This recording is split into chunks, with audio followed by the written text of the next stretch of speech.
नमस्कार. पत्रकार परिषद घेणारे आमचे मित्रपक्षाचे पदाधिकारी आणि आमचे विरोधक हे दोन्ही एकाच नाण्याच्या बाजू आहेत. आज आमच्या मित्रपक्षाने घेतलेली पत्रकार परिषद आणि उबाटाचे आमदार खासदार यांनी घेतलेली पत्रकार परिषद पाहिली असता त्या दोन्ही पत्रकार परिषदेची स्क्रिप्ट एकाच लेखकाने लिहिलेली असल्याची जाणीव होते. अनेक मुद्द्यावर त्यांचे अज्ञान स्पष्ट होते.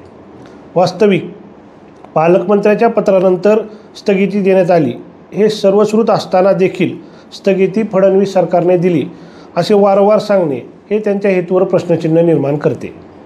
वास्तविक आम्ही या प्रकरणाच्या चौकशीच्या मागणीचे यापूर्वी स्वागत केलेले आहे.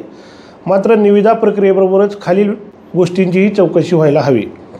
140 कोटी रुपयाच्या कामासाठी संभाजीनगरचा ठेकेदार कोणाच्या माध्यमातून आला, त्या ठेकेदाराला काम मिळत नाही हे पाहून तत्कालीन मुख्याधिकारी फड यांच्यावर दबाव कोण आणला, तत्कालीन मुख्याधिकारी यांना 6 महिने टेंडर उघडून न देण्यासाठी कोणाकडून दबाव टाकण्यात आला, तसेच मुख्याधिकारी दबावाखाली येत नाहीत हे लक्षात आल्यानंतर त्यांच्या निलंबनाचा प्रस्ताव कोणाच्या सांगण्यावरून तयार झाला.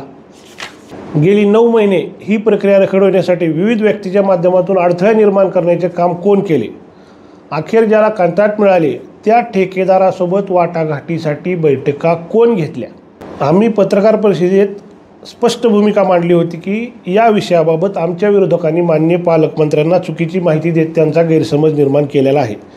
आजच्या त्यांच्या पत्रकार परिषदेत मांडलेले मुद्दे हे त्याला पुष्टी देणारे आहेत. झोपलेल्या लोकांना उठवता येतं, परंतु झोपेचं सोंग घेणारे कसं उठविणार.